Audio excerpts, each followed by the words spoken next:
Hola amigos, yo soy Rosemary Bimdascona. Esto es Zapoteco en la ENA, donde voy compartiendo una porción de la clase de Zapoteco 3, este semestre 1 de 2021, que es donde hablamos de sintaxis, a veces un poco de semántica de las lenguas zapotecanas. Hemos hablado de unas de las dificultades en determinar si un lexema particular pertenece a alguna clase léxica en particular. Hemos visto unas ambigüedades.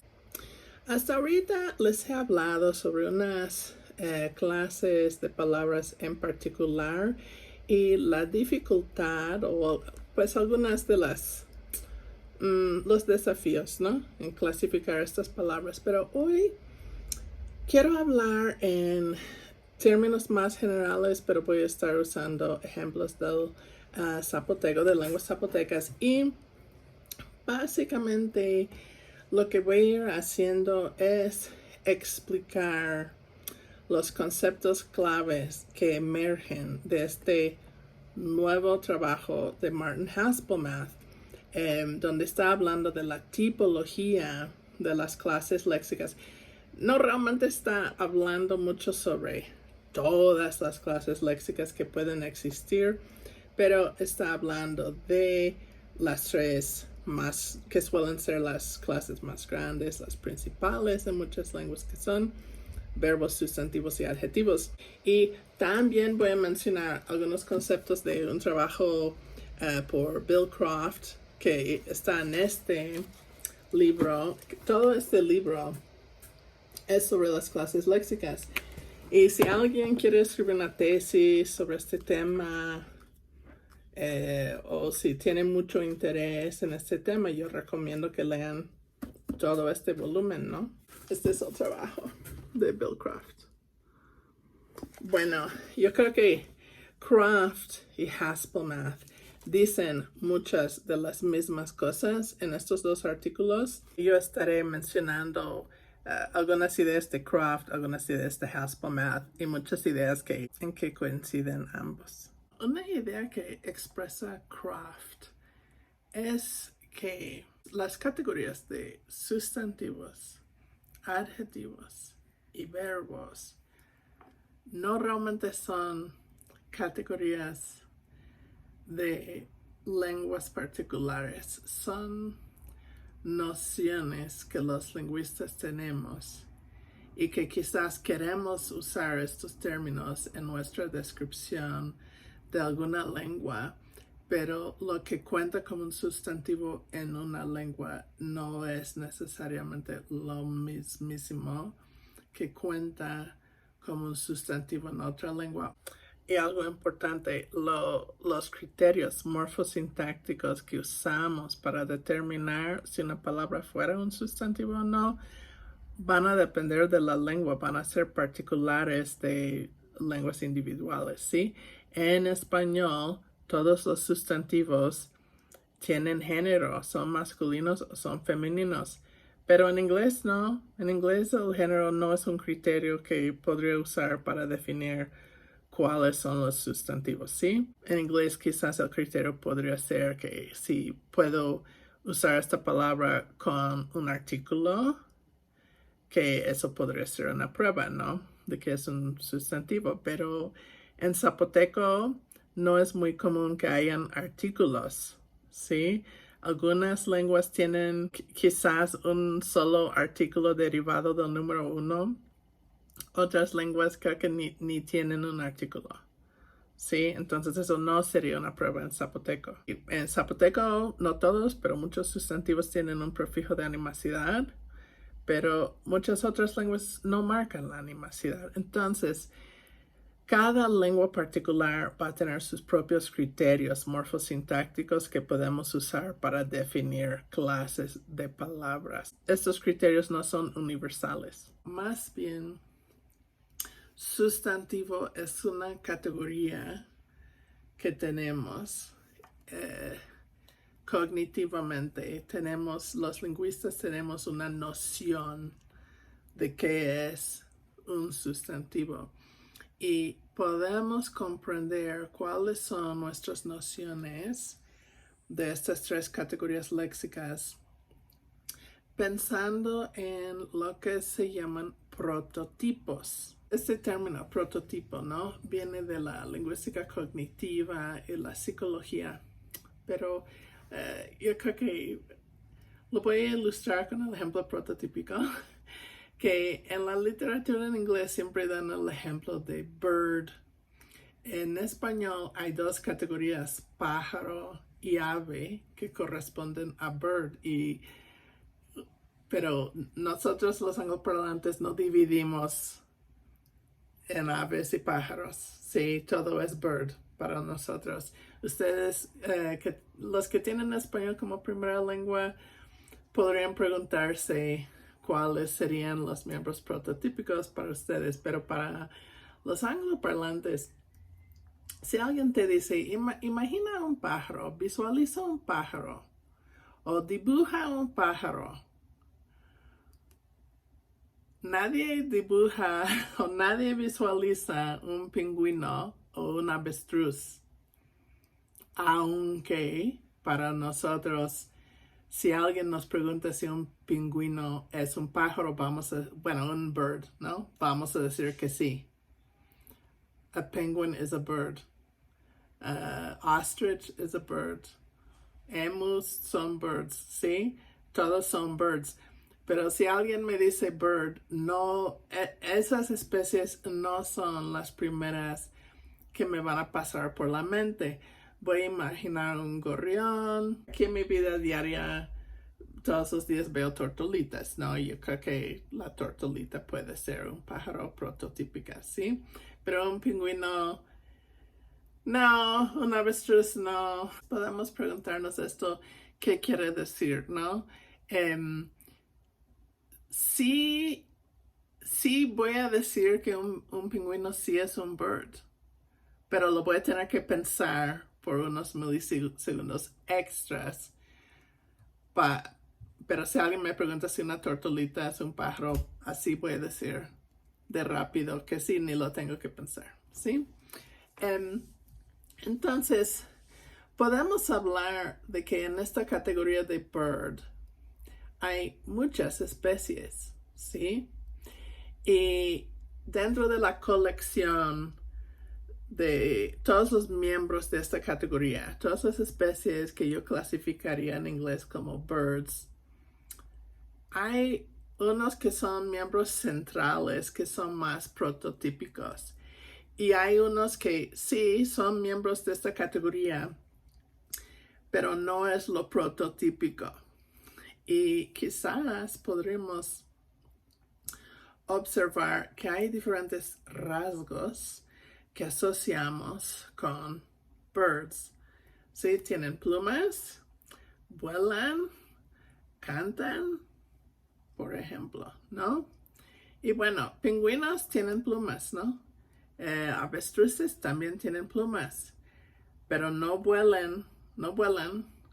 Según yo, tampoco cantan, ¿verdad?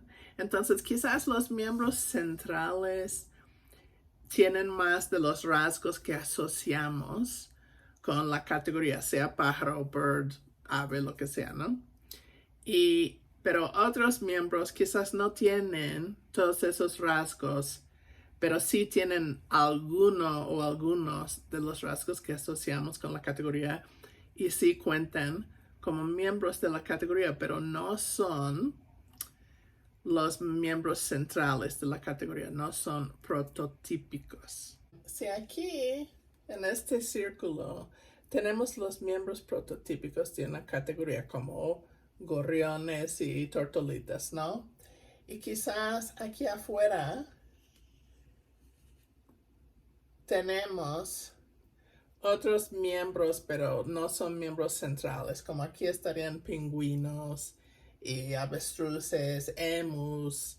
En este caso, hay un límite, una frontera que es rígida entre qué cuenta y qué no cuenta, ¿sí? Porque no hay duda realmente, científicamente, ¿no?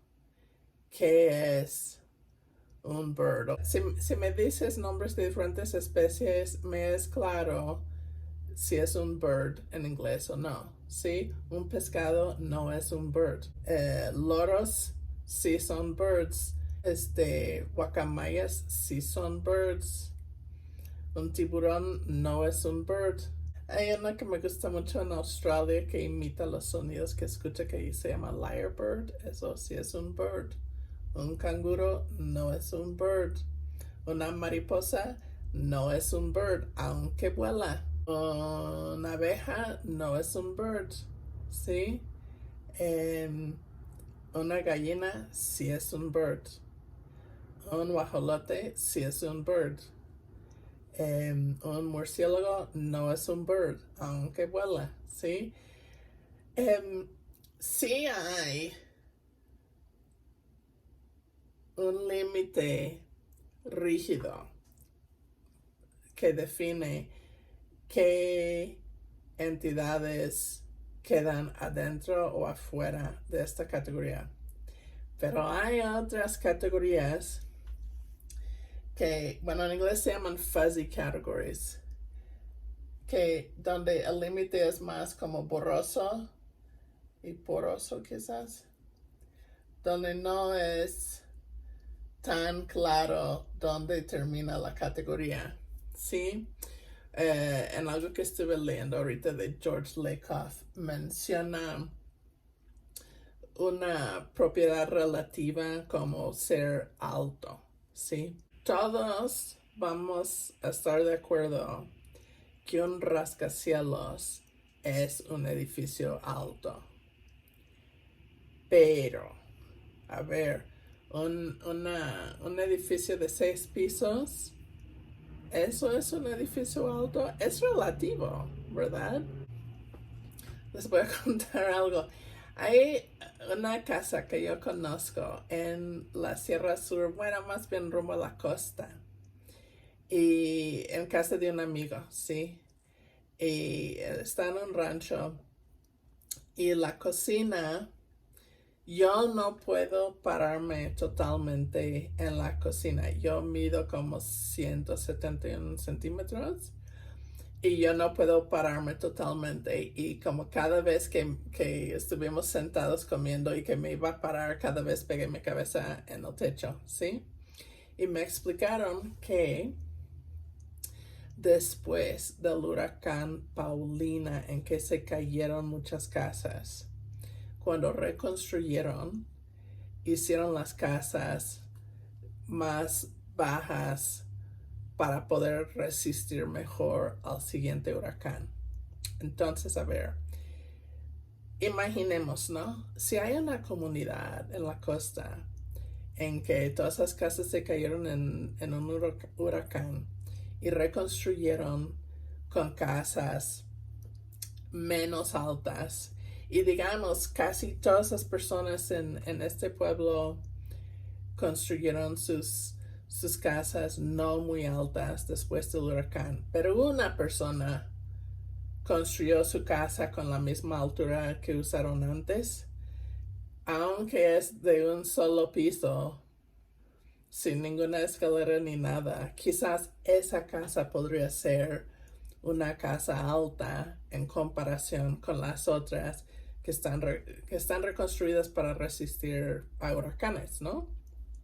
Porque esta propiedad es relativo, y aunque puede haber miembros centrales donde todo el mundo va a estar de acuerdo que sí, un rascacielos es un edificio alto, esa casa con la altura de antes del huracán, o quizás es la única casa que sobrevivió al huracán, ¿no? Esa casa puede ser un edificio alto en comparación con los otros, pero alguien que vive en la ciudad y que nunca ha ido a ese pueblo y que nunca ha sobrevivido a un huracán no va a ver esa casa como una casa alta, ¿sí? Entonces, esto sería una categoría con límites menos rígidos, con límites flexibles. Bueno, igualmente, estas categorías estas nociones que tenemos, ¿no? De que existen algo que vamos a llamar sustantivos o verbos o adjetivos. Estas son categorías que tienen miembros centrales, que tienen miembros prototípicos, ¿sí? Y el prototipo de un sustantivo es una palabra que semánticamente se refiere a una entidad, ¿sí? Como regreso a mi persona, lugar o cosa, ¿no? Pero no solamente lo semántico, el prototipo de un sustantivo tendría cierta función pragmática, que es la función de referirnos a algo, la función de referencia. Los sustantivos se refieren a entidades. Entonces es muy natural que usamos morfemas cuyo sentido es una entidad, no una persona, una cosa, un animal, etc. Entonces, un sustantivo prototípico tiene esa combinación de semántica y función pragmática. Claro, pueden haber otras palabras que en una lengua cuenta como parte de la misma categoría porque en la morfosintaxis funciona igual que ese tipo de palabra. En un sentido translingüístico, un sentido tipológico, pensando en todas las lenguas humanas, ¿sí? Las nociones que tenemos de qué son, por ejemplo, sustantivos, se basan en estos prototipos. Pero en una lengua particular, aun si puede ser que los sustantivos prototípicos son los miembros centrales de una clase léxica en una lengua particular, cada lengua individual define sus clases léxicas con sus propias propiedades morfosintácticas, ¿sí?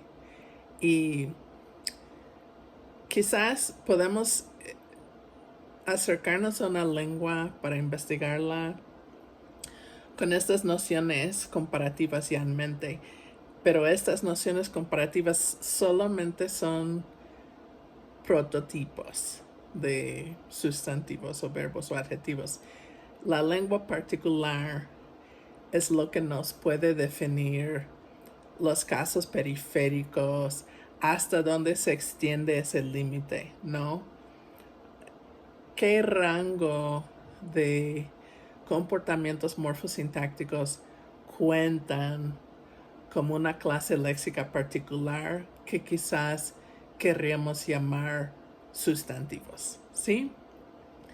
Podemos tener una noción, una expectativa de que es probable que habrán palabras que se refieren a entidades, están en una función referencial y que serán los miembros centrales de una clase que vamos a llamar sustantivos.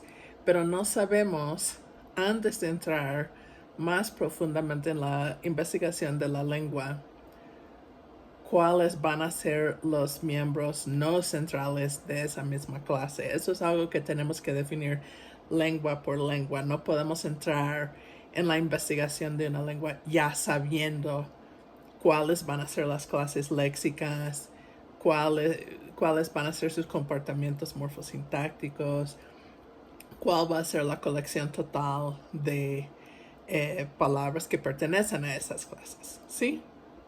Entonces, ya tenemos una noción de los miembros centrales prototípicos, pero está por definirse dónde están cuáles son las clases y dónde están los límites de esas clases. Un verbo prototípico sería una palabra que semánticamente indica una acción y que sirve en función predicativa. que su función pragmática es predicar.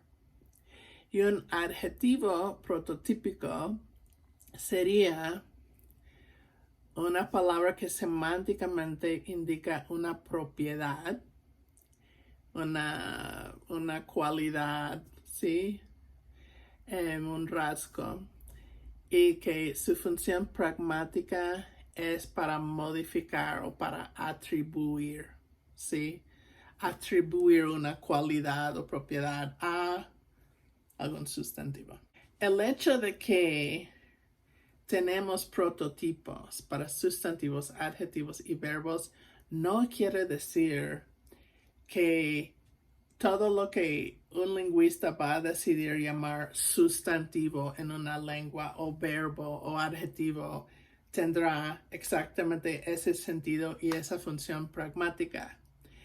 Pero si es que existen 3 clases que corresponden a esos prototipos en la lengua, probablemente las palabras que tienen esos 3 sentidos y esas 3 funciones pragmáticas correspondientes serán los miembros prototípicos de esas categorías. Claro, pueden haber otras palabras que son miembros no centrales, ¿sí? A ver, como un participio, ¿no? Un participio, mencioné el semestre pasado, es una forma derivada de un verbo, pero que funciona como otra clase léxica, normalmente como adjetivo, en unos casos como sustantivo. A ver, entonces, un participio, probablemente la raíz es una raíz verbal, quizás refiere a una acción, pero tiene morfología que lo marca como participio y gracias a esa morfología derivativa funciona como un adjetivo, ¿sí? Y cuenta como un adjetivo, pero eso sería el pingüino de los adjetivos, ¿sí? Sería un miembro de esa categoría, pero no sería un miembro prototípico. Ok, entonces, en la tipología, en la comparación de todas las lenguas del mundo, podemos llegar a ciertas conclusiones de que hay ciertas tendencias. Estos prototipos que les estoy diciendo existen para sustantivos, verbos y adjetivos. Es una correlación entre cierta semántica y cierta función pragmática, pero el trabajo de un lingüista que va a describir una lengua es determinar para esa lengua particular cuántas categorías existen. Y solemos usar estos términos, ¿no? Sustantivo, verbo, adjetivo.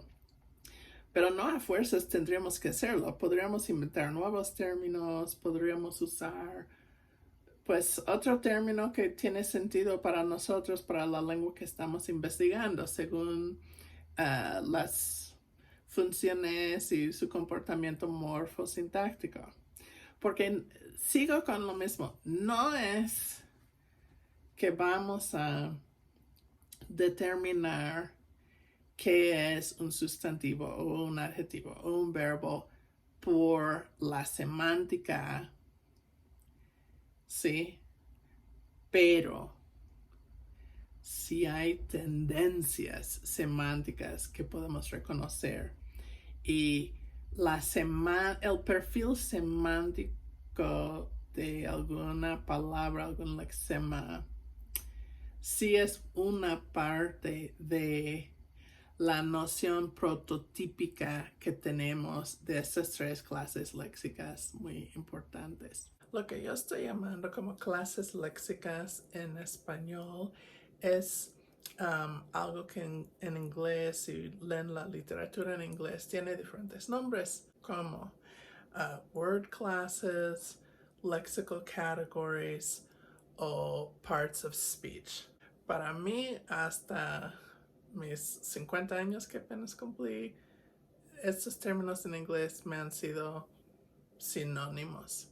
Pero recientemente leí en algún trabajo que algún autor o autores en inglés usan parts of speech específicamente para estas tres categorías grandes de adjetivo, verbo y sustantivo.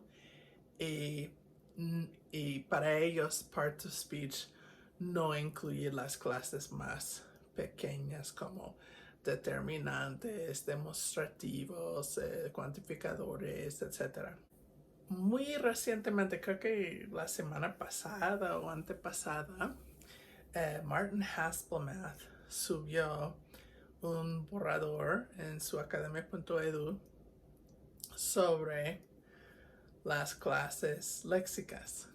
Al inicio del trabajo, él evita usar los términos sustantivo, verbo y adjetivo.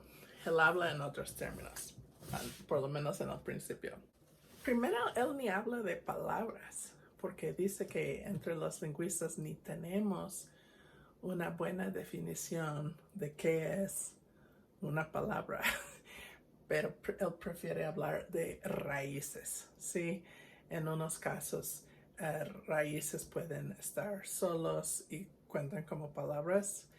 En otros casos, quizás una raíz requiere algún afijo, como en zapoteco, ¿no? Las raíces verbales en general requieren de un prefijo aspecto modal, ¿no? Pero una raíz sola o en combinación con afijos normalmente funciona como una palabra, entonces viene siendo igual, pero por ahora vamos a hablar de raíces.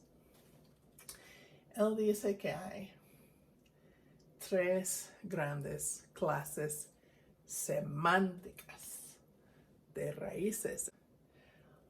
Bueno, él en inglés lo llama objects, pero yo en español no lo voy a traducir como objeto, lo voy a traducir como entidad, se me hace más apropiado. Entonces, hay una clase grande de palabras que semánticamente, o raíces, ¿no? Que semánticamente se refieren a entidades. Puede haber otra clase grande de raíces que indican propiedades.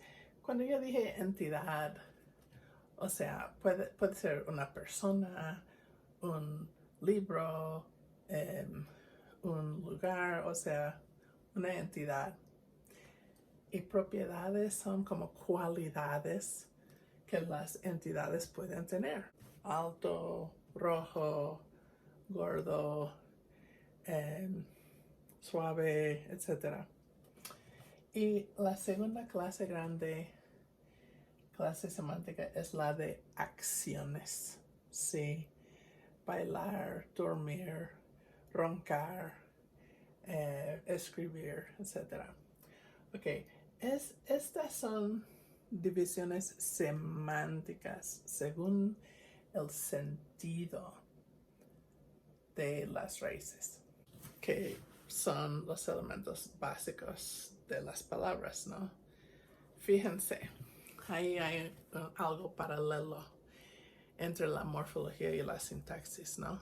Porque hablamos en el video pasado, creo, de que el núcleo de una frase es el elemento o la palabra, más bien la palabra esencial, obligatoria en esa frase.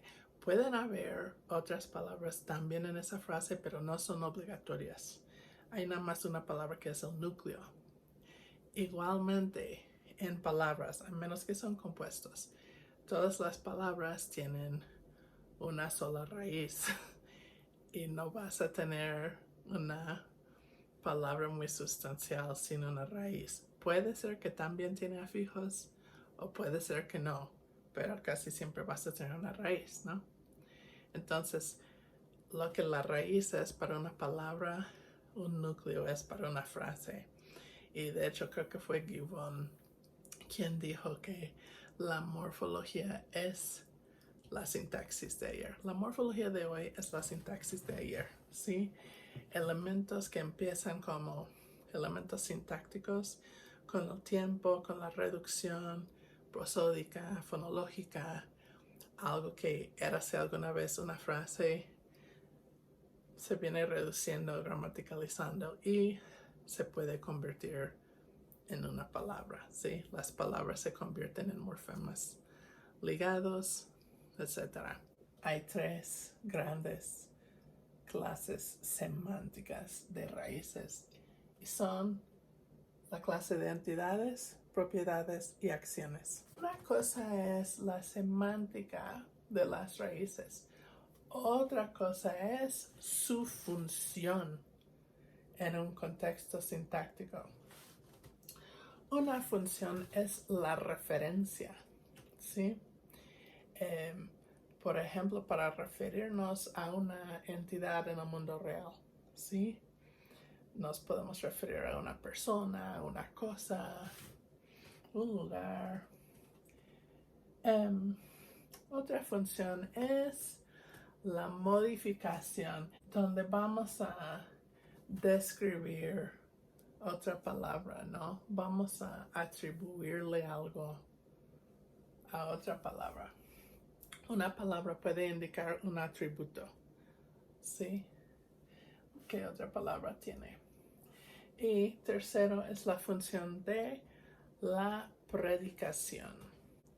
Todas las oraciones tienen un predicado, sí, obligatoriamente. Yo alisté estas clases semánticas y estas funciones, las alisté en cierto orden. Es porque tipológicamente en las lenguas del mundo es muy frecuente que las raíces que se refieren a entidades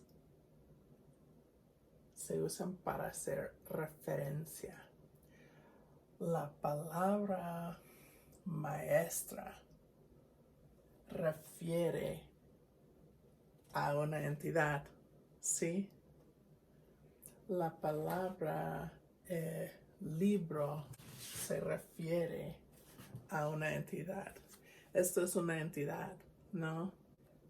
Hacemos referencia a esta entidad con la palabra libro, que tiene la raíz libre.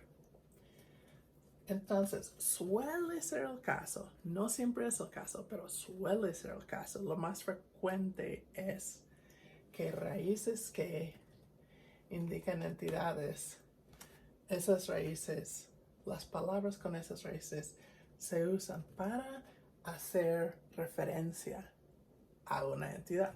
Igualmente, raíces que indican propiedades, atributos, esas raíces suelen modificar, ¿sí? El libro azul, la palabra azul, ahí sí es una raíz, ¿no? Sin afijos. El sentido de azul es una propiedad, es la propiedad de tener este color, ¿no? Y cuando yo digo el libro azul, en esa frase nominal, la función de la palabra azul es modificar a la palabra libro, ¿sí? Libro azul. Azul modifica al sustantivo libro. Raíces que indican, expresan acciones suelen predicar. Bailé toda la noche. Esa raíz bail indica una acción, ¿no? La acción de bailar. Y en esa oración, bailé toda la noche, esa palabra bailé está predicando. Esa es la función de la palabra bailé en esa oración. Lo prototípico es que hay ciertas palabras o raíces en la lengua que se refieren a entidades o modifican a otras palabras indicando sus propiedades o que predican expresando, indicando ciertas acciones, ¿sí? Las raíces con estos sentidos suelen tener, la mayoría de las veces, tienen estas funciones. Un sustantivo prototípico es una palabra que se refiere a una entidad. Un adjetivo prototípico es una palabra que modifica a otra palabra expresando una propiedad. Un verbo prototípico es una palabra que predica indicando alguna acción. Fíjense que en las semanas pasadas primero dije que no debemos determinar cuál clase léxica tenga pensando en la semántica, porque una palabra como el baile versus bailé versus bailable o bailado, con morfología podemos derivar palabras con semejantes sentidos, pero que cuentan como diferentes clases léxicas. Dije eso, ¿no? Y después dije, bueno, pero hay personas como Gaby Pérez, hay personas, otros lingüistas que he leído que sí usan criterios semánticos. Entonces, primero les dije, no hay que considerar la semántica. Y luego dije, bueno, pero algunos sí consideran la semántica, no sé. Y ahora lo que Martin Haspelmath está expresando en este trabajo nuevo, aunque realmente esta idea viene directamente de Croft, todavía en esta parte él está repitiendo nociones que aparecen en Croft, es que prototípicamente, si estudiamos qué son las palabras que diferentes lingüistas han llamado sustantivos en muchas diferentes lenguas, nos damos cuenta que suelen tener cierto sentido semántico y cierta función sintáctica. Hay una correlación entre la semántica y la función sintáctica, por lo menos en cómo se usan estas palabras con frecuencia. Claro, hay excepciones que vamos a ver, pero podemos empezar así y tomar en cuenta que lo prototípico, no estoy diciendo 100% del tiempo, un sustantivo tiene una raíz que indica una entidad, no es así, pero lo prototípico, la mayoría del tiempo, un sustantivo sí tiene una raíz con cierto sentido, el sentido de una entidad. Bueno, el siguiente punto tiene que ver con lo que Croft llama Function Indicating Morphosyntax, o Haspelmath se refiere a Function Indicators. Yo lo puse en español como indicadores de función. Hace unos minutos en el video yo estuve hablando de función sintáctica, pero Croft dice que son funciones pragmáticas. Y ahora estoy viendo que Haspelmath lo llama Propositional Act Functions. Entonces ahí van tres términos para lo mismo, ¿no? Pero todos estamos de acuerdo en que son funciones. Hablando de estas funciones, vale la pena mencionar que de aquí viene el término funcionalista, ¿no? Que muchas veces contrastamos con el generativismo. Cuando hablamos de funciones, estamos hablando del lenguaje como una herramienta para la comunicación humana. La idea del funcionalismo es que lo que es una lengua es un sistema para comunicar con otros seres humanos y cuáles funciones son necesarias en la comunicación humana, ¿no? Vamos a hablar de alguien, de un tópico y hacer referencia a ese tópico, que normalmente los tópicos son sujetos. Entonces, hacer referencia a algo o a alguien, eso es una función. Quizás vamos a describir a ese algo o ese alguien atribuyéndole propiedades. Eso es la modificación o la atribución. Es otra función. Y vamos a decir que ese alguien hizo algo, ¿no? Hizo alguna acción. Eso es la predicación.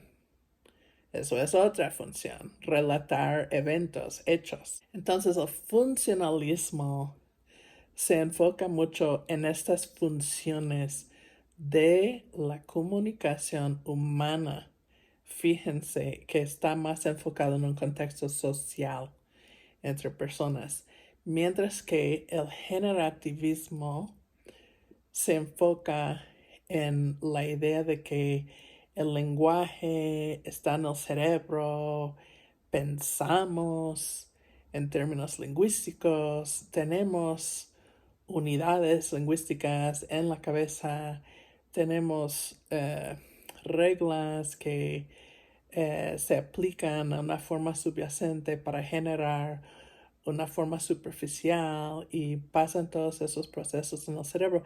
El generativismo está mucho más enfocado en la cognición humana, en la idea de que podríamos inferir sobre los procesos cognitivos analizando la lengua. Claro, en realidad no tiene que ser que es uno o el otro. Yo sí, muchos de mis pensamientos se expresan en lenguaje, ¿no? No todo es visual en mi cabeza. Claro, pienso en mi lengua o en mis lenguas, pero también me comunico con otras personas usando el lenguaje. No es que es uno o el otro. Podremos preguntarnos, ¿cuál es primario? ¿Mayormente existe para la comunicación o para el pensamiento? Pero yo creo que para tener una visión más holística hay que tomar en cuenta todo, ¿no? Pero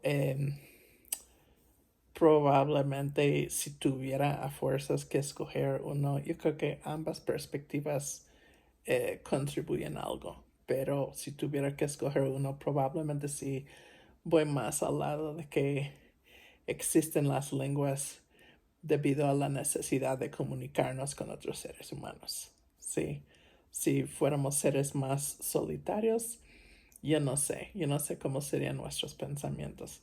Quizás iríamos visualizando cosas, yo no tengo idea.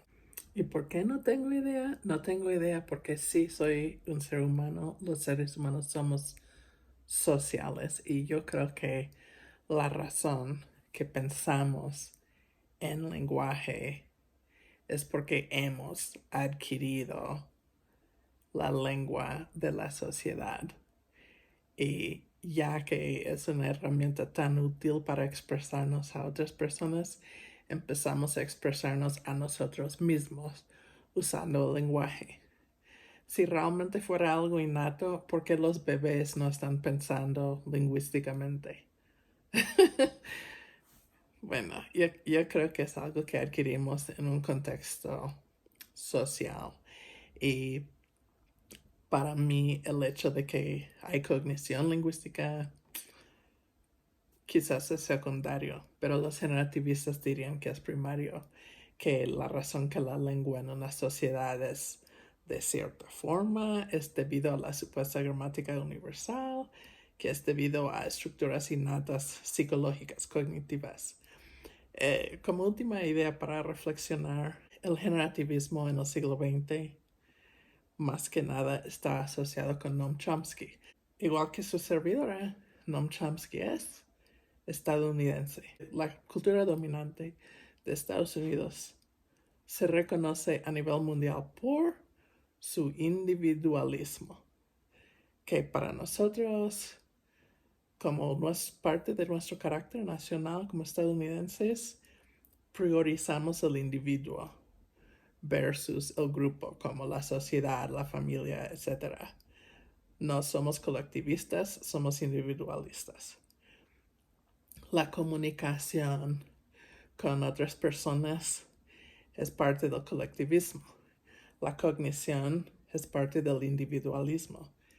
¿Es una coincidencia que el generativismo emerge como una de las líneas de pensamiento dominantes en la lingüística en el siglo XX en Estados Unidos? ¿Es una coincidencia o no?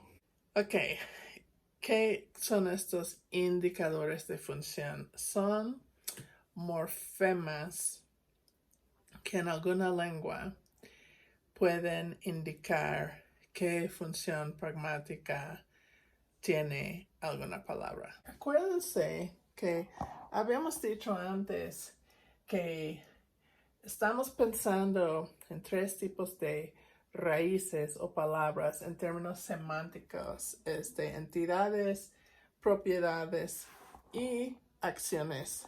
Y estamos pensando en tres funciones pragmáticas que son la referencia, la modificación y la predicación, ¿sí? Y yo había dicho que un sustantivo prototípico se indica una entidad, eso es su sentido, ¿no? Semántico, una entidad. Y está en función referencial. Eso es la función prototípica de un sustantivo y el sentido prototípico de un sustantivo. Pero ¿qué tal si palabras con otros sentidos, que su sentido no es la de una entidad, sino de una propiedad o una acción? ¿Qué tal si esas palabras se usan en la función de referencia, la función referencial? Porque sí es posible. Bueno, muchas veces hay morfemas ligados o libres que acompañan a esa raíz para indicar que tienen una función inesperada en el contexto. En español, digamos que hay varias vacunas disponibles ahorita, ¿verdad? Y ¿qué tal si llegó una nueva marca de vacuna? ¿Sí? Y si ya hemos hablado de eso, ya todos entendemos cuál es el contexto. No necesariamente tenemos en español que decir la vacuna nueva, podemos decir la nueva, ¿verdad? Ahí no hay ninguna morfología especial para indicar que nueva se está usando para hacer referencia. Ahí no hay un indicador de función, simplemente se puede. Pero en inglés, yo no diría the new, ¿sí? Para referirme a la nueva vacuna. Yo tendría que meter esta palabra one, the new one. Which vaccine are you getting? Oh, the new one, ¿sí? Y entonces esta palabra one se puede interpretar como indicador de función, porque aquí se agrega para indicar que new está en función referencial, para referirnos a algo, ¿sí? En zapoteco, aquí en miahuateco, ¿no? Dice, esto es en ortografía. Hay un adjetivo que el sentido es de una propiedad. En este caso es asqueroso esa propiedad, algo que da asco, ¿no? Normalmente, cuando está así, solo nada más este morfema, wow, normalmente se usa en función de modificación, pero cuando se usa para hacer referencia en la función referencial, se agrega este morfema yal y todo esto junto, yalvao, quiere decir asquerosidad, ¿sí? Podemos referirnos a la asquerosidad, ¿sí? Y entonces, este morfema yal es un indicador de función. Está indicando la función referencial o de referencia, ¿sí? Fíjense que en inglés fue una palabra independiente lo que está indicando la función de referencia. Pero en zapoteco, en este caso, yo tengo algunas dudas en diferentes lenguas zapotecas, sí, porque este morfema, que yo sepa, existe en todas las lenguas zapotecas, pero no siempre me es claro si es una palabra independiente o una fijo, pero Emiliano sí lo analizó como un morfema ligado, entonces por eso lo escribí así aquí. Entonces, si lo analizamos así, en zapoteco tenemos un morfema ligado, mientras que en inglés tenemos un morfema independiente. Podríamos decir que en inglés estamos indicando la función en la sintaxis, pero en zapoteco lo estamos indicando con la morfología, ¿sí? Ok, pero lo que tiene one en común con yal es que están indicando en estas expresiones la función de referencia para raíces que indican propiedades. Porque el sustantivo prototípico tiene el sentido de una entidad, no de una propiedad. Y como usar una raíz que indica una propiedad en función de referencia, como eso es inusual, suele ser marcado en las lenguas del mundo. No estoy diciendo que siempre tiene que ser indicado explícitamente, como ya vimos en español, puedes decir la nueva, ¿no? Pero muchas veces sí lo es. Como es algo inesperado, se marca morfológicamente o morfosintácticamente. Igualmente, cuando una raíz que se refiere a una acción se usa en función de referencia, también se puede indicar con morfosintaxis especial. ¿Sí? En inglés, el verbo bake es hornear, pero si hablamos de panaderos, usamos este sufijo que es el sufijo agentivo. Crea un sustantivo que es un agente que suele hacer la acción indicada por la raíz verbal. Entonces, bake es una raíz verbal. Semánticamente, esa raíz bake se refiere a una acción, pero en este caso, cuando se usa en función referencial, podemos agregar este sufijo, esta morfología, como un indicador de la función de referencia. Y entonces aquí tenemos una raíz que se refiere a una acción, pero como está en función referencial, que es lo inesperado para raíces que denotan acciones, se marca con un sufijo, con morfología. En zapoteco, otra vez, vemos que aquí tenemos la palabra muerte, la muerte, yalgud. Gud es el verbo morirse y otra vez usamos el mismo yal. Fíjense que los ejemplos que seleccioné en este caso en inglés para indicar que una raíz que denota una propiedad se está usando con función referencial, usamos esta palabra independiente one, mientras que para usar esta raíz que denota una acción, la acción de hornear, para usar esa raíz en función referencial, agrego un sufijo Son dos morfemas diferentes. Y de hecho tienen un estatus diferente, ¿no? De palabra independiente o de sufijo. Pero en el caso de disda, se usa yal en ambos contextos, tanto para convertir un verbo en un sustantivo como para convertir un adjetivo en un sustantivo. De hecho, hay casos donde puede derivar un sustantivo abstracto desde otro sustantivo. Bueno, en estos dos casos tenemos una raíz que denota una propiedad y otra raíz que denota una acción, un evento, pero cuando se usan en función referencial, hay que marcarlos con YAL, ¿sí? Porque es inesperado, es poco común que se usan estos tipos, estas clases semánticas de raíces para esta función referencial.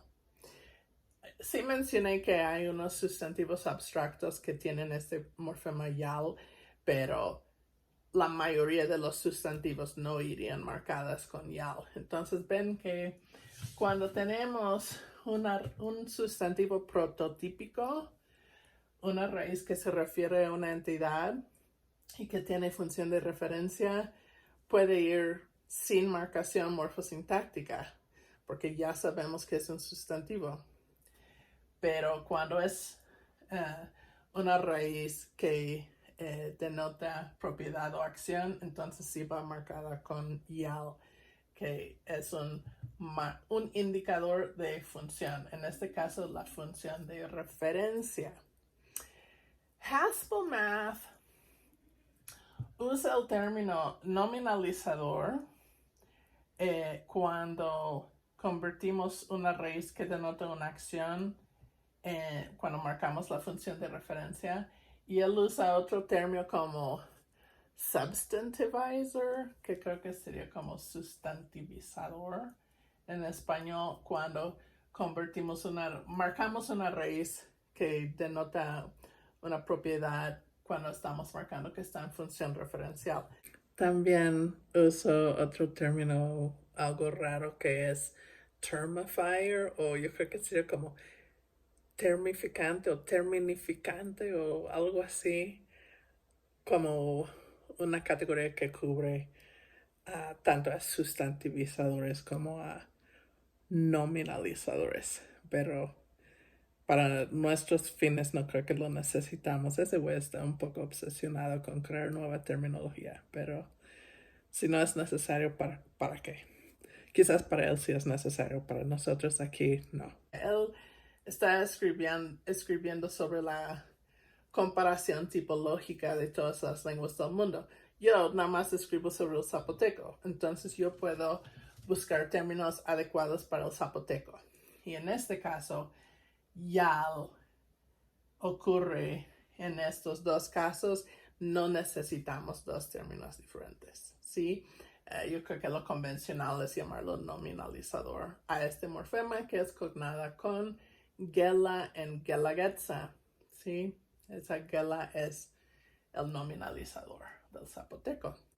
Otro contexto en que puedes usar este morfema YAL es con préstamos. Por ejemplo, aquí tenemos YALBUEN, que obviamente es YAL más bueno de español, pero fonologizado en zapoteco como buen, y eso quiere decir bien o bondad. O tenemos YALBIUD, que es viudez, sí, es como YAL más viudo, supongo. A ver, aquí falsedad, YALFALS. Quizás eso se deriva de falso, ¿no? O sea, nada más la raíz fals se presta al zapoteco, se combina con YAL y ¡pum! Ahí tienes un sustantivo que es una palabra en función referencial.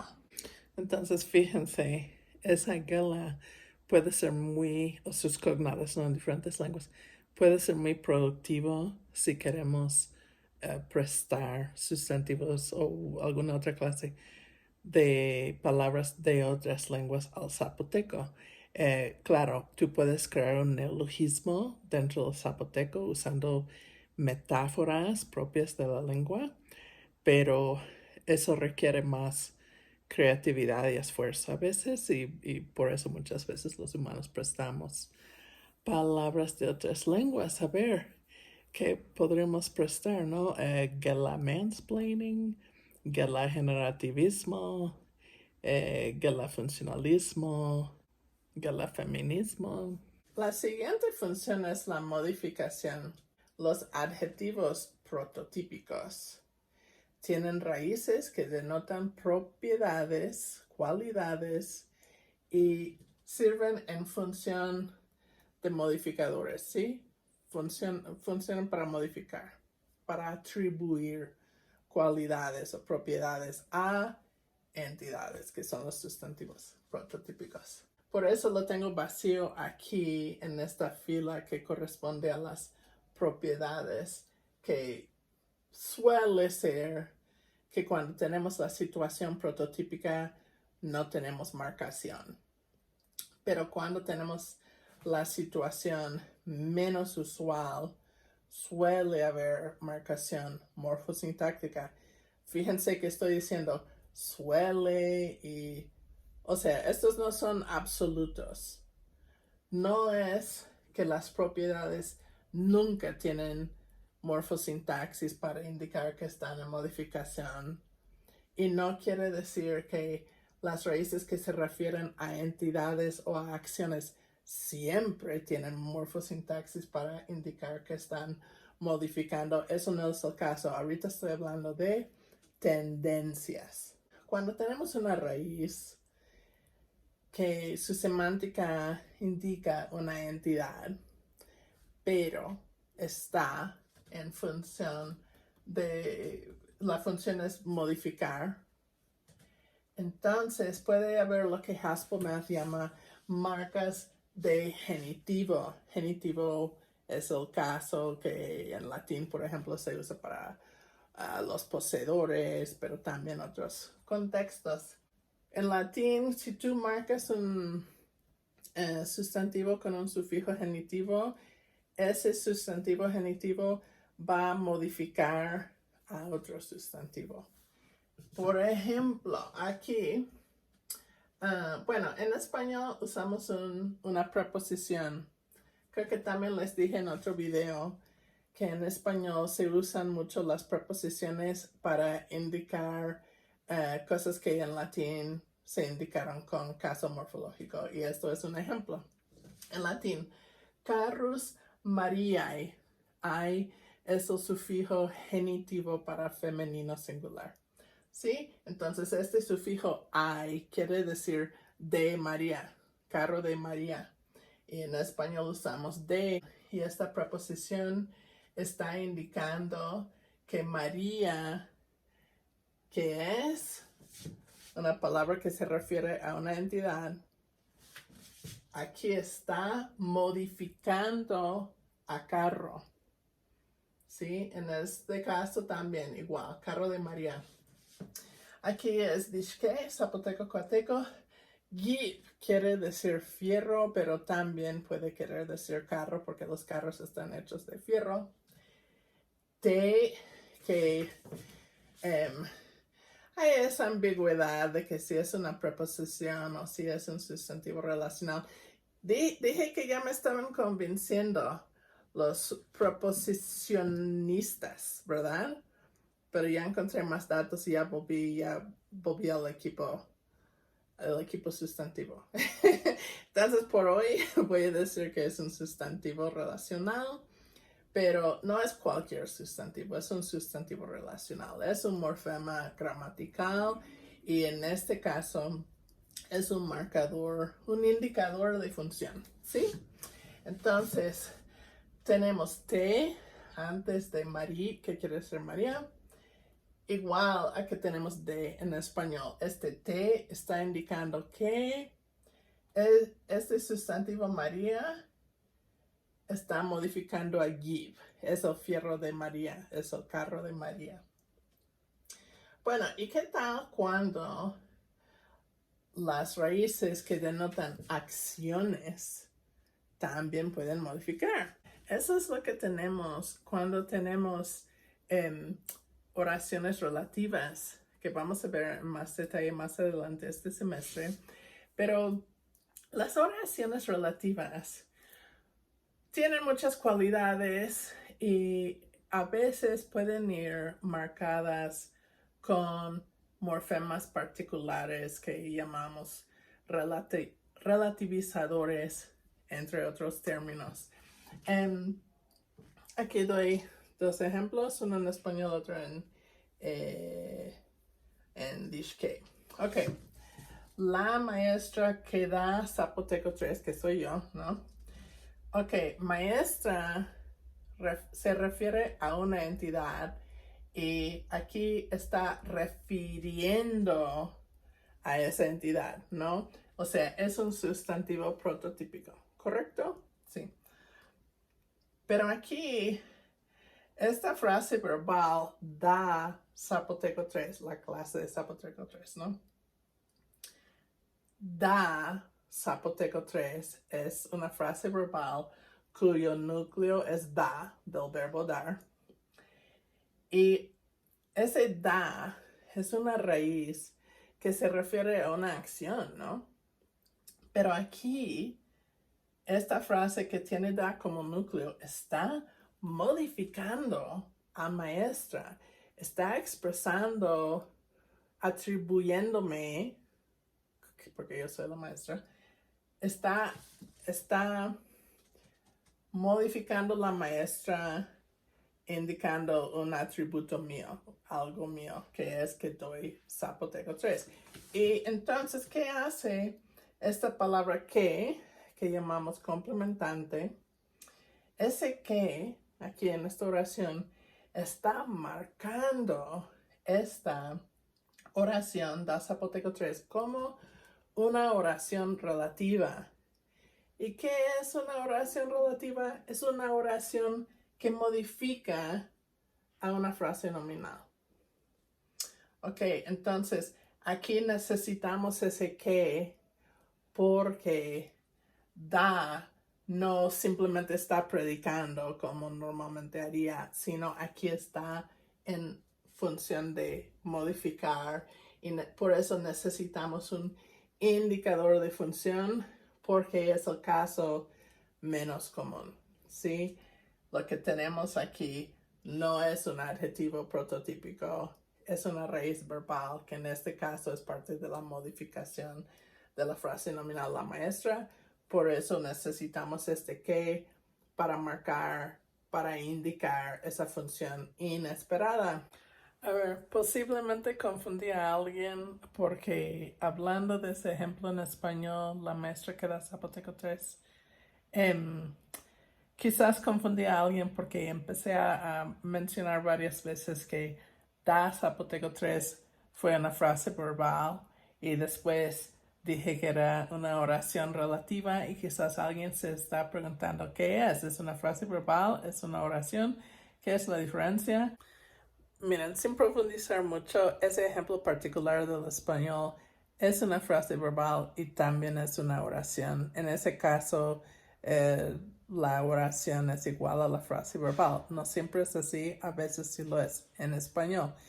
En zapoteco no. Yo personalmente no creo que existen frases verbales en lenguas zapotecas, por lo menos no en el zapoteco de Cajonos ni el zapoteco del Rincón. El ejemplo en zapoteco, esto es dixque o zapoteco cuateco. Esto viene del cuento del cazador.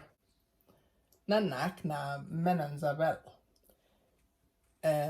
No soy yo persona que da carne. Yo no soy quien da la carne o yo no soy la persona que da la carne. Honestamente, yo empiezo a tener unas dudas sobre... en la versión publicada yo escribí me y na aparte. Sí son dos morfemas, pero yo empiezo a sospechar que están combinados como mena, como pronombre relativo.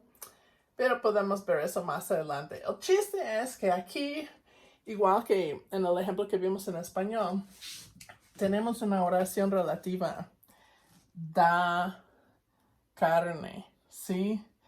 Porque es un pecado dar carne a tu amante, si es carne que tú a tu pareja casó, ¿sí? Porque el dueño del venado es quien te regaló esa carne y fue para mantener a tu familia, no fue para andarte ahí de aventurero, ¿no? Ok, entonces, aquí es este morfema na que está haciendo lo que haciendo el ejemplo en español. Está indicando que este verbo nza, que es dar, está modificando a este núcleo nominal que es me. Ok, y ahora vamos con la última función, que es la de predicación. Cuando tenemos una raíz cuya semántica es de una entidad o de una propiedad, pero que está predicando, a veces en muchas lenguas tenemos que marcar eso con una cópula. Hay lenguas también donde puedes tener una predicación no verbal sin usar la cópula. Y de hecho lenguas zapotecas sí son lenguas así. No es necesario usar la cópula, pero también existe una cópula y sí la puedes usar. En algunas lenguas del mundo quizás es posible que hay diferentes cópulas dependiendo si tienes un predicado nominal o adjetival. O sea, si esa cópula se va a combinar con una raíz que indica una propiedad o que indica una entidad, quizás usas diferentes cópulas. Pero en zapoteco es lo mismo. A ver, estos dos ejemplos son... Bueno, este es del Dizda. Quizás no es 100% correcto porque lo saqué de mi cabeza, pero creo que sí es correcto. Y este otro viene del diccionario del Dishke, o zapoteco coateco. Bueno, tengo ejemplos en español y también en estas dos lenguas zapotecas. Nicte es maestra. Maestra es un sustantivo, ¿no? Pero aquí es parte del predicado, ¿sí? Entonces, tenemos que usar la cópula es. En español estándar no puedes decir nicte maestra y que eso es una oración, no. Si maestro va a predicar, tiene que predicarse con la ayuda de la cópula. Es.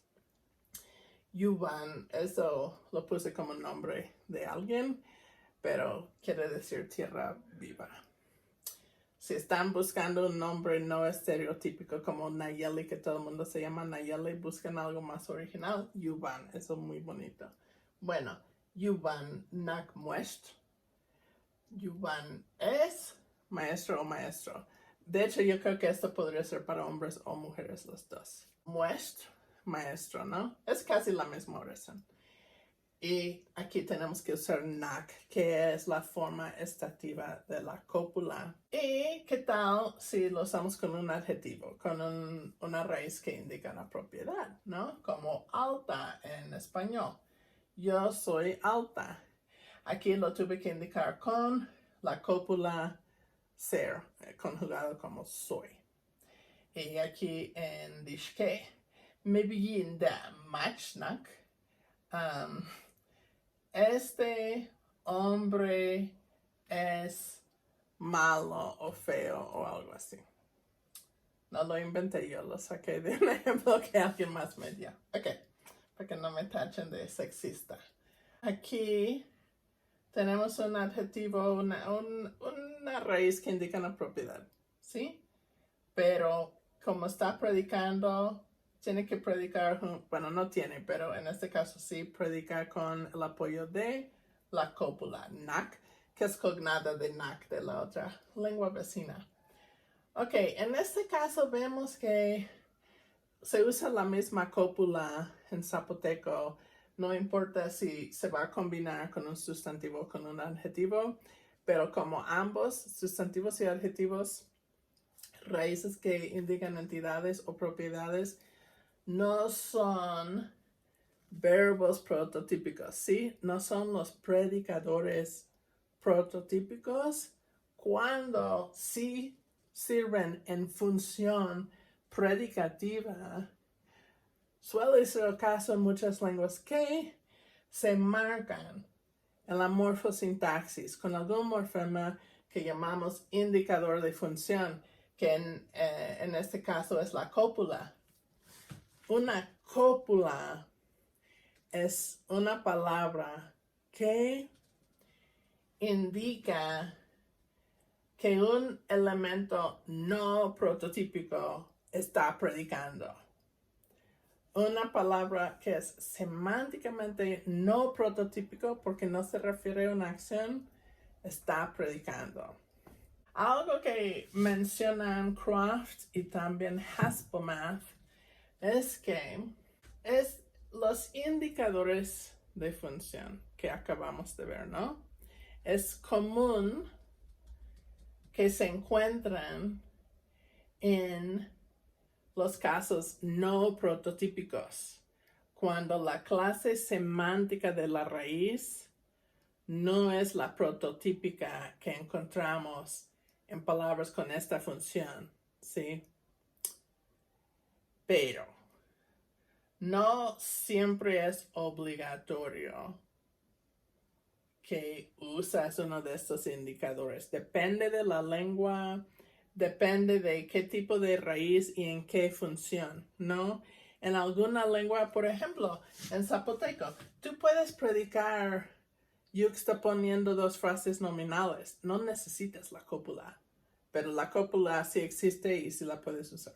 Entonces, suele ser el caso que marcas morfosintácticamente una palabra no prototípica para la función que tiene, pero no es obligatorio marcarlo.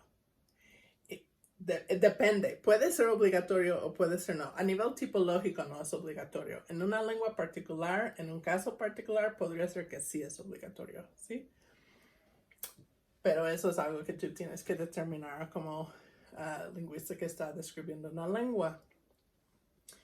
También suele ser el caso, pero no siempre es el caso, que la clase semántica que prototípicamente va con cierta función no lleva marcación que indica la función, ¿sí? Suele ser el caso que no tienes que usar la cópula con raíces verbales, simplemente conjugas el verbo y ya. Pero sí hay casos en español y en zapoteco donde podrías usar una cópula en combinación con alguna raíz verbal, ¿sí? Bueno, no sé si en español, pero en lenguas romances, ¿sí? Sono andata, como he ido, ¿no? O je suis allé au Lyon, ¿sí? Yo fui a León o he ido a León o algo así. Bueno, sí hay casos donde puedes usar una cópula con una raíz verbal, pero es más común que se usa una cópula en una lengua con raíces nominales o adjetivales, ¿sí? Aún esos ejemplos que usé de italiano y francés, fíjense que no fue una forma conjugada del verbo, fueron participios pasados. Entonces, no creo que usarías una cópula en romance con un verbo conjugado. En zapoteco sí hay casos en ciertas lenguas donde podrías usar una cópula y una raíz verbal, pero quizás sería una forma no finita del verbo, o sea que quizás sería una forma que no tiene marcación aspecto modal y que la marcación aspecto modal iría en la cópula. Igualmente, las marcas que indican la función de la modificación suelen estar ausentes en adjetivos, pero sí podrías en alguna lengua encontrar una marca morfosintáctica en raíces que indican propiedades cuando están en función de modificador, que serían en alguna lengua los mismos marcadores que encuentras en raíces nominales o verbales, ¿sí? O sea, no es imposible que el caso prototípico vaya marcado. Sí es posible. Puedes tener marcación o no tener marcación, siendo el caso prototípico o siendo el caso atípico. Ambas posibilidades existen.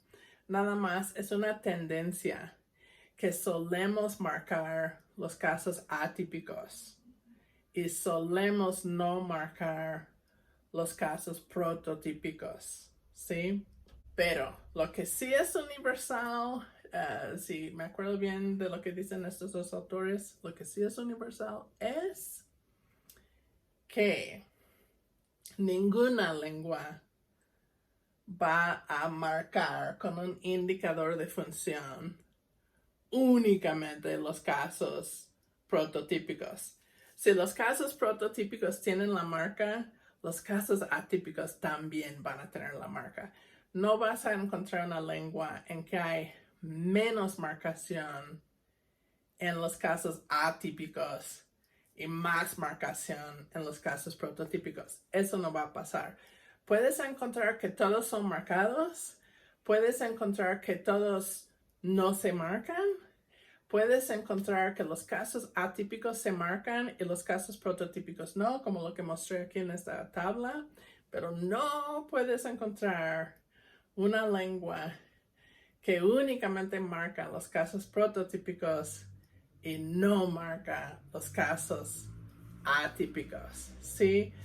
En caso de que alguien necesite que lo repita una vez más, los casos prototípicos son que raíces que se refieren a entidades se usan para hacer referencia a esas entidades. Y las raíces que denotan propiedades se usan para modificar, para indicar que un sustantivo tiene esa propiedad. Y las raíces que denotan acciones prototípicamente están en función predicativa, ¿sí? Un verbo prototípico es una raíz que denota una acción y está predicando. Un adjetivo prototípico es una raíz que denota una propiedad y está modificando. Un sustantivo prototípico es una raíz que connota o denota una entidad y está haciendo referencia a esa entidad. Esos son los casos prototípicos. Pero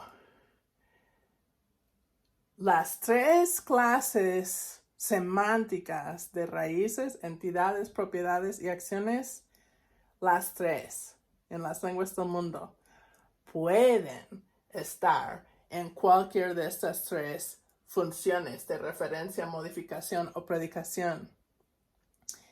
Y estamos hablando de que muchas veces cuando tienes una combinación atípica, sería el pingüino, ¿no? Entonces tienes algún marcador en la morfosintaxis que indica, ojo, esta raíz verbal se está usando como un adjetivo o como un sustantivo. Ojo, este sustantivo está predicando. Ojo, este adjetivo está predicando o está haciendo referencia, ¿sí? Entonces, estas ideas, estos conceptos de sustantivo, adjetivo y verbo no son naturalmente categorías en lenguas particulares, son conceptos generales que tenemos como lingüistas, aun personas que no son lingüistas tienen conceptos, ¿no? Con estos términos, pero ¿qué son? ¿Qué son verbos? ¿Qué son adjetivos? ¿Qué son sustantivos? Son categorías que tienen prototipos.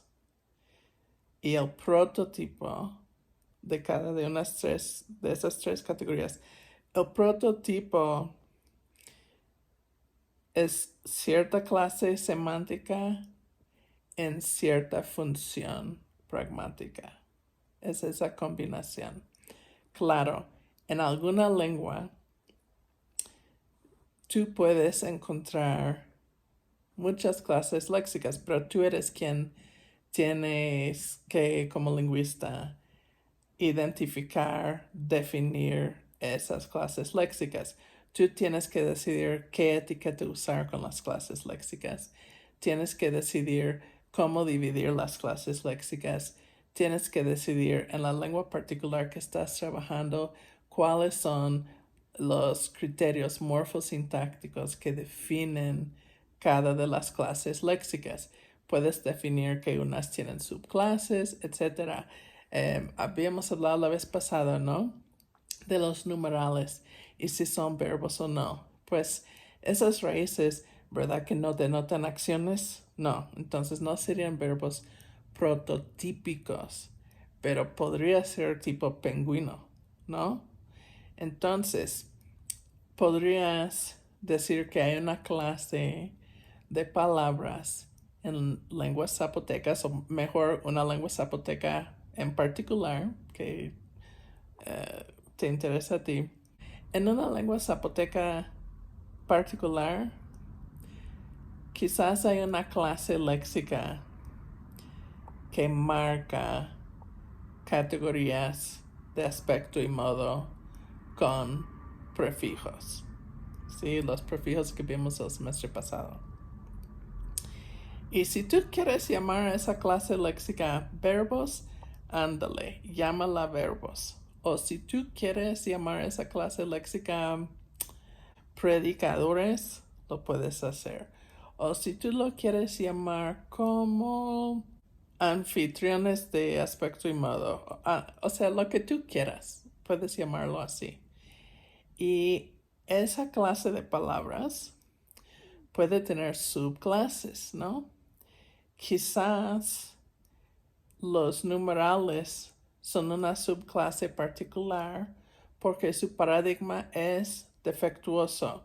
No se puede conjugar en todas las formas posibles. No aceptan todos los prefijos aspecto-modales. Y aparte podrías tener una clase que llamas verbos o que llamas no sé qué, ¿no? Y esa clase tendría un paradigma más llena, ¿sí? A ver, ¿qué tal raíces que no denotan acciones, pero denotan estados? Eso podría ser una subclase de verbos estativos. Y a ver, la cópula va a ser su propia clase o va a ser parte de una subclase particular de los verbos o predicadores o como estás llamando esta clase. O sea, cuando tú vas a investigar una lengua y si parte de tu investigación es hacer esta determinación sobre las clases léxicas, lo que te estoy diciendo es que no hay una definición fija, rígida, inflexible de qué es un sustantivo que aplica a todas las lenguas del mundo. No, las clases se definen individualmente en cada lengua según criterios particulares de esa lengua, pero según criterios morfosintácticos. No se definen por sus propiedades semánticas, pero tenemos que reconocer que nuestra noción de qué es un sustantivo, adjetivo y verbo incluye nociones semánticas como parte del prototipo, ¿sí? Y casi todos sí usamos los términos verbo, sustantivo y adjetivo, aunque los criterios varían de lengua a lengua que queremos incluir bajo esa etiqueta. Quizás podrías buscar palabras prototípicas, ¿no? Podrías buscar raíces que denotan entidades y hacen referencia. Y podrías decir, ok, esto sí es un sustantivo prototípico. A ver, ¿cuál es su comportamiento morfosintáctico? Puede servir como sujeto, puede servir como objeto, en qué diferentes funciones puede servir, qué morfología lleva o no lleva. Y podrías buscar palabras en la lengua que se comportan igual. Y podrías incluir todas esas palabras en una clase léxica, ¿no? Y quizás hay otras palabras que tienen ciertas cosas en común con esas, pero quizás no todo. Puede ser que llevan morfología extra o puede ser que tienen un paradigma defectuoso o algo más, ¿no? Y puedes ir dividiendo las clases que propones según su comportamiento morfosintáctico. Estas nociones prototípicas puede ayudarnos a comparar lenguas en la tipología y podríamos hacer conclusiones interesantes como por ejemplo en lenguas zapotecas, ¿no? En estas funciones atípicas que mostré con los indicadores de función, ¿en qué casos también pueden esos casos atípicos, en cuáles casos pueden estar ahí en esa función atípica sin un indicador de función? Yo les mostré ejemplos donde están con un indicador de función, pero también hay casos donde no, como en el caso de predicación no verbal, donde no a fuerzas tienes que usar la cópula, ahí es opcional.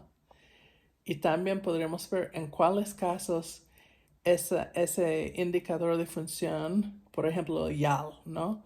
En cuáles casos también puede ocurrir en el caso prototípico, como en cuáles casos el YAL, que es el nominalizador, puede derivar un sustantivo abstracto de este otro sustantivo, ¿sí?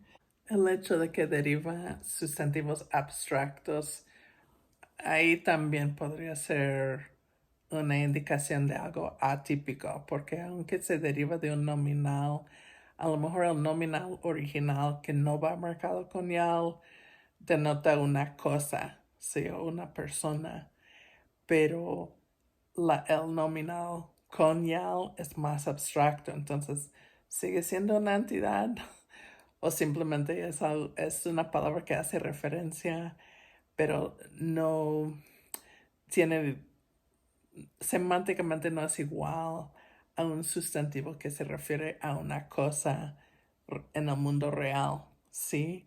Entonces quizás aún allí está marcando algo atípico, pero eso podremos investigarlo. Pero para determinar cuáles clases léxicas existen, eso es algo que se tiene que basar en la morfosintaxis de una lengua particular. Los prototipos que mencioné, ¿no? Que son combinaciones de clases semánticas y funciones pragmáticas. Las clases particulares de una lengua no se limitan con esos prototipos. Esas características prototípicas pueden definir cuáles son los miembros centrales de una categoría como sustantivo o verbo, pero no definen en una lengua particular cuáles son todas las palabras que cuentan como un sustantivo o un verbo versus cuáles son todas las palabras que no son miembros de esas categorías. Lo que define que son miembros de la misma clase es el comportamiento morfosintáctico, ¿sí? Entonces, si queremos usar los términos verbo, sustantivo y adjetivo, probablemente nuestra noción translingüística se basa en estos prototipos, pero en una lengua particular tenemos que encontrar, ¿no?, cuáles criterios morfosintácticos pueden definir la clase y probablemente según la definición que nosotros creamos o proponemos usando los criterios que nosotros consideramos relevantes, probablemente esos criterios van a determinar que cierto conjunto de palabras pertenece a la misma clase y en esa clase ciertas palabras van a ser miembros prototípicos de esa clase y ciertas otras palabras no lo van a ser, ¿sí? Entonces, sí, quizás vas a tener unos sustantivos con menos marcación o nada de marcación y que semánticamente denotan entidades y que funcionan para referirnos a esas entidades y son los miembros prototípicos, pero quizás tienes otras palabras que en una lengua particular cuentan como la misma clase léxica como sustantivos, pero quizás son derivados de verbos y llevan morfología o llevan algún elemento que los convierte en sustantivos y tienen más morfología y quizás podrías encontrar ciertas restricciones que motiva dividir estos sustantivos en subclases. O sea, los pingüinos siguen siendo birds para mí, sí. Los participios pueden ser adjetivos, pero no son iguales que los adjetivos no derivados, ¿sí? Como lo que les mostré en, creo que fue el segundo video, cuando estuve hablando de palabras que pueden estar en función atributiva o de modificación, lo llamé aquí.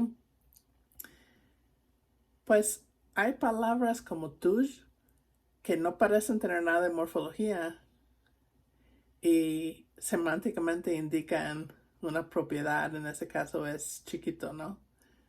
Y sirven para modificar sustantivos, como en ese ejemplo que di de wizit tuj, rayo chiquito. Eso es un adjetivo prototípico, ¿sí? Pero eso no quiere decir que otras palabras en la lengua no están funcionando, no cuentan como adjetivos, ¿sí? Como quizás mostré algunos adjetivos que empezaron con B y que yo consideré como participios de verbales, ¿sí? Que se derivaron usando la forma del completivo en un inicio, usándose como verbos en completivo en una oración relativa, pero poco a poco esa oración relativa se puede haber ido reinterpretándose y la palabra termina siendo adjetivo. Sí, ese tipo de participio podría ser el pingüino, pero pingüinos todavía son birds. Regresando a los indicadores de función, vimos diferentes casos, ¿no? Los casos que vimos en zapoteco fue yal o gela, que es nominalizador. Te, que es sustantivo relacional. El na, que es un relativizador. Y nak, que es una cópula. ¿Sí? En el caso de yal, en esta lengua, el finado Emiliano lo analiza como, yo creo, un prefijo, porque lo escribe junto. Y podremos preguntarnos, para cada uno de esos morfemas, que es un indicador de función, si cuentan como afijos o si cuentan como palabras. Todos estos morfemas, que son indicadores de función, son morfemas gramaticales. No son morfemas léxicos. No tienen un sentido como una entidad, una propiedad, una acción. El sentido es referencia, modificación, predicación. Eso es el sentido, una función gramatical. Son morfemas gramaticales. No son semánticamente pesadas. Diríamos que son semánticamente ligeras, porque no tiene mucho contenido semántico. Básicamente son morfemas que están marcando una función gramatical. Sí, este morfema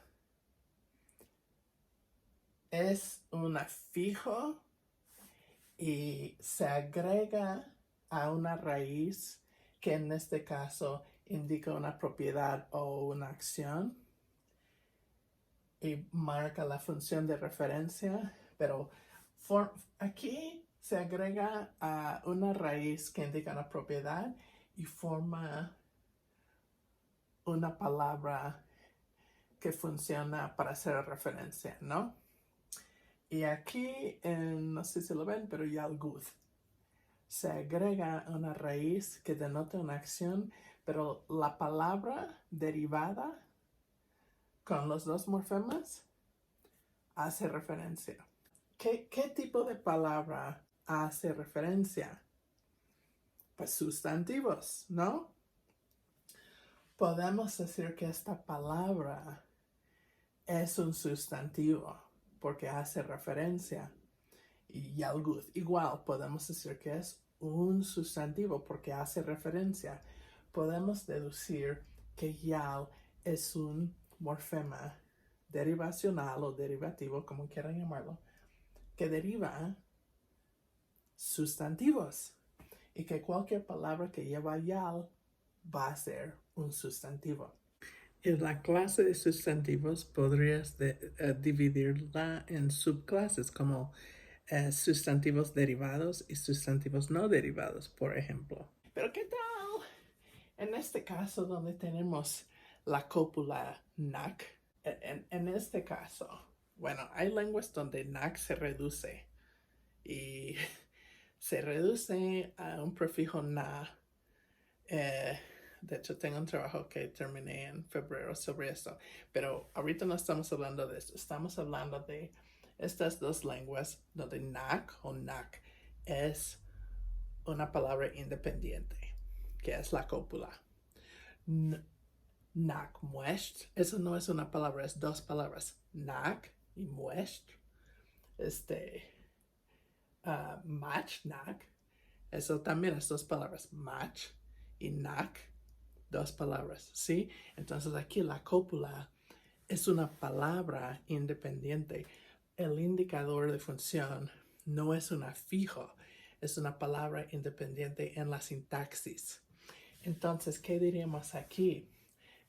Aquí, cuando agregamos el prefijo yal, cambia la clase léxica de la palabra en comparación a una palabra con esa raíz no marcada. Vau es un adjetivo. Yalbao es un sustantivo.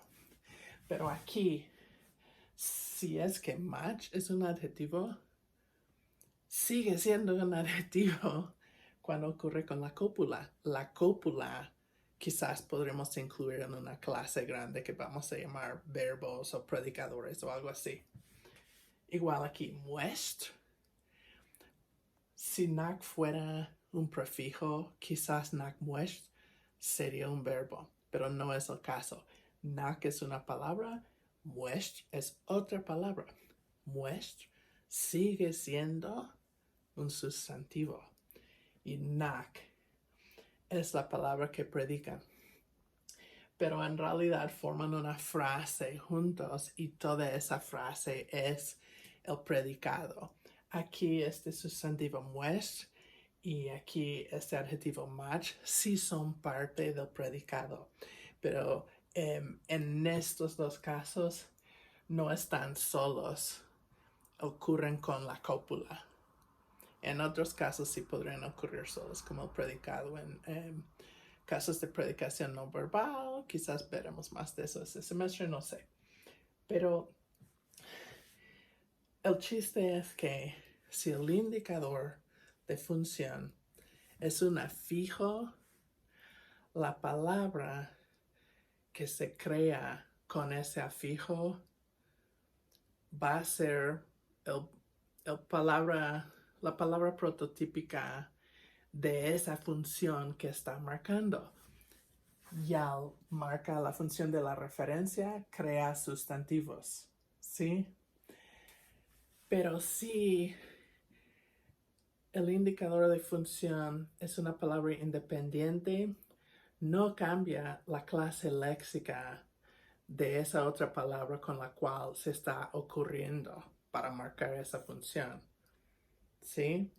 Entonces, en un caso tenemos morfemas ligados que son morfemas derivativos. Y en el otro caso tenemos palabras independientes que son palabras gramaticales, ¿sí? En ambos casos indican la función, pero en un caso genera un cambio, genera una nueva palabra que tiene una diferente clase léxica que la raíz original no derivado. A ver, nada más mencionando unos últimos puntos de interés que están en estos dos trabajos.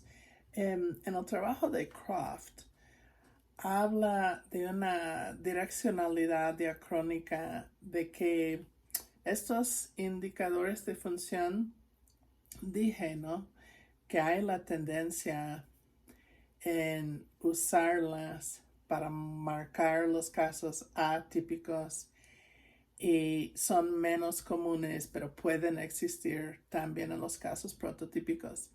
Y aquí él dice que diacrónicamente hay una direccionalidad, que estos indicadores aparecen primero con los casos atípicos y con el tiempo se pueden extender también a los casos prototípicos. O también menciona que si empiezas en algún momento con una situación en que todas las palabras que funcionan, que tienen la misma función, ¿no?, sea la clase semántica de la raíz, usan un indicador de función. Por ejemplo, si todititas las palabras en función atributiva o de modificación, como lo llamé aquí, si todititas se marcan con algún, digamos que es un prefijo que quiere decir adjetivo, ¿no?, y que todas las palabras en esa función tienen ese prefijo, que ese prefijo con el tiempo se puede perder, pero se va a perder primero en los casos prototípicos y solamente después posiblemente se pierde en los casos atípicos. Eso me llama la atención. Bueno, también un poco este semestre hemos mencionado, ¿no?, que hay diferentes facciones en la sintaxis, principalmente a grandes rasgos entre generativistas y funcionalistas, pero eso es una simplificación. Y bueno, esto surge en las conclusiones de Haskell Math. Yo voy a traducir un poco, un párrafo y medio quizás de sus conclusiones. Dice, por último, debo notar que no todos los lingüistas están de acuerdo con Sapir y otros en que diferentes lenguas tienen diferentes clases. Estos lingüistas piensan que con examinar las lenguas más cuidadosamente, eventualmente encontraremos que se pueden describir en términos de un conjunto universal de, no sé cómo traducir esto, innate building blocks, como elementos esenciales o palabras, ¿no? Clases léxicas, ¿sí? Y luego cita, entre otros, cita a Baker, quien escribió este libro también sobre el mismo tema, pero él está hablando desde una perspectiva más generativa. Esto es el último párrafo de todo el trabajo. Bueno, sigo y traduzco todo el párrafo. Sin embargo, no existe un consenso sobre cuál sería este conjunto de innate building blocks o clases léxicas. Así que en práctica, esta perspectiva es difícil aplicarla a un juego grande de lenguas, a larger set of languages, como un conjunto más grande de, o sea, si tomamos en cuenta muchas lenguas y no solamente las mismas lenguas coloniales y una o dos exóticas, si consideramos en serio cientos de lenguas o más, es difícil.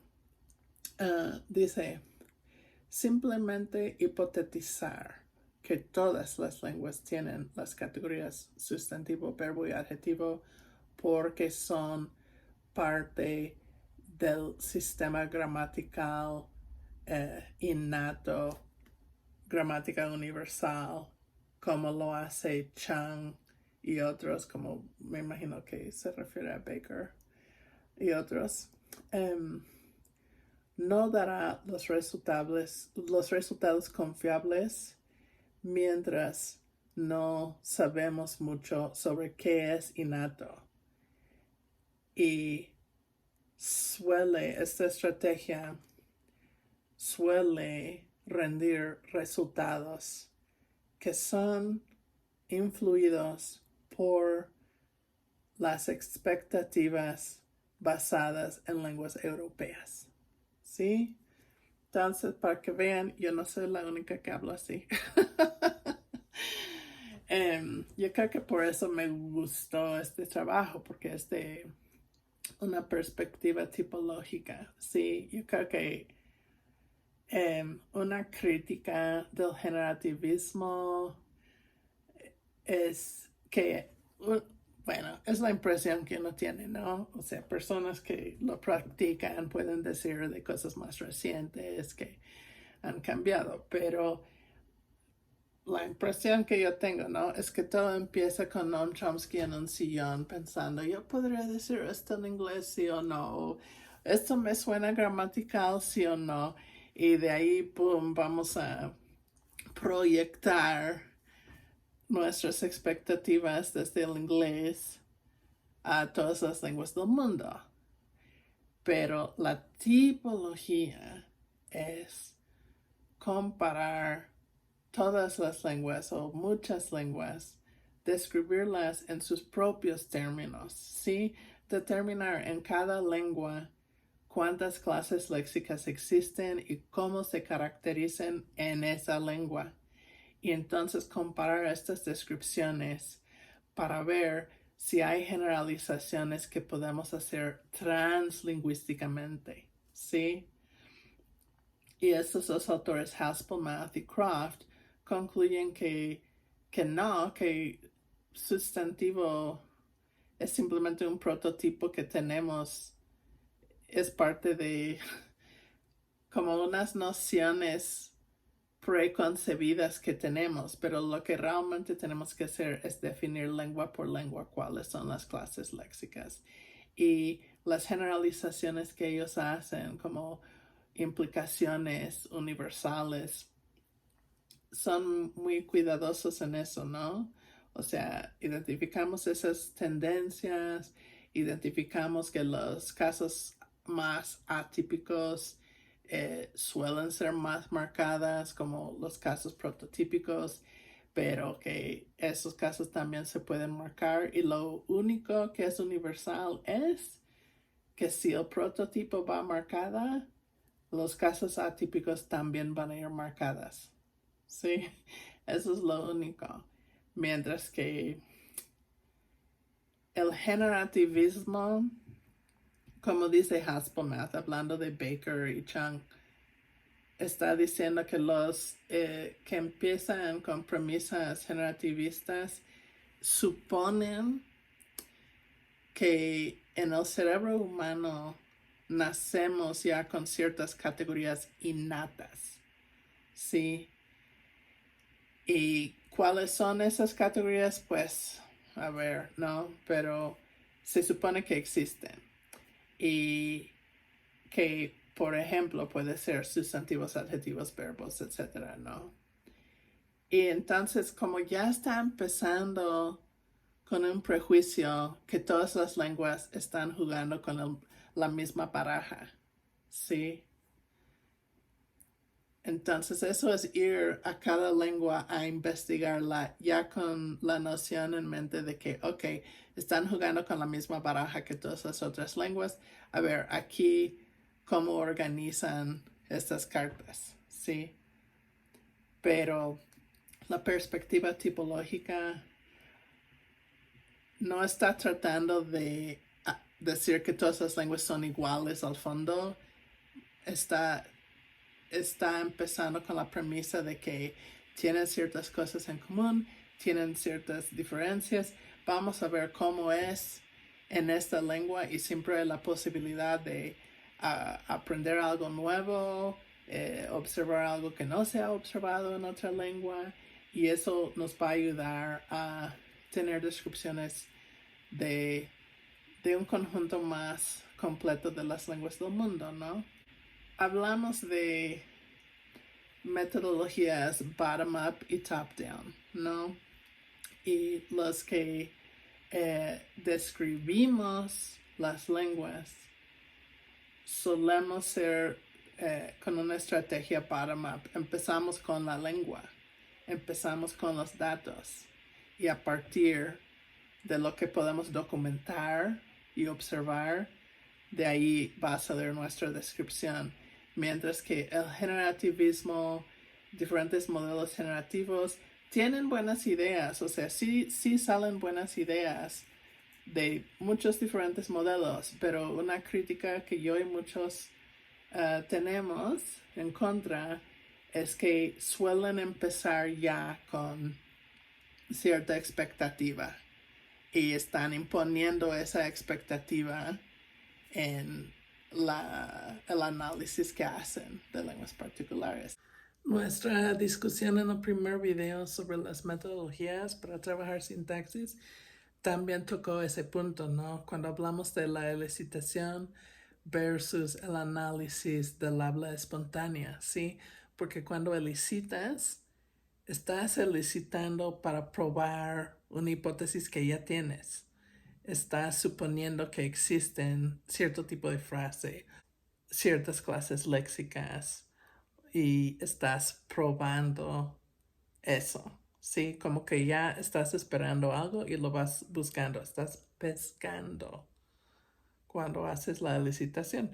Claro, hay momentos para pescar, pero no debe ser lo único que haces, ¿sí? Y trabajar con datos del habla espontánea es la única forma de encontrar cosas que no pensaste buscar, cosas que pueden existir y que te van a sorprender. Claro, podrías tener suerte que te llegue alguna sorpresa en la elicitación, pero te van a llegar más sorpresas si estudias la realidad que es el habla espontánea.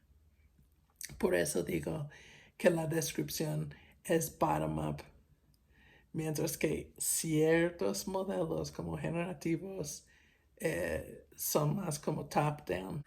A fin de cuentas, tú quieres crear una teoría basándote en una lengua, o tú simplemente quieres una lengua para justificar la teoría que ya tienes. Pero creo que por hoy es suficiente. Entonces espero que estén bien, que se sigan cuidando ahí en casa, y nos vemos por aquí en internet. Hasta luego.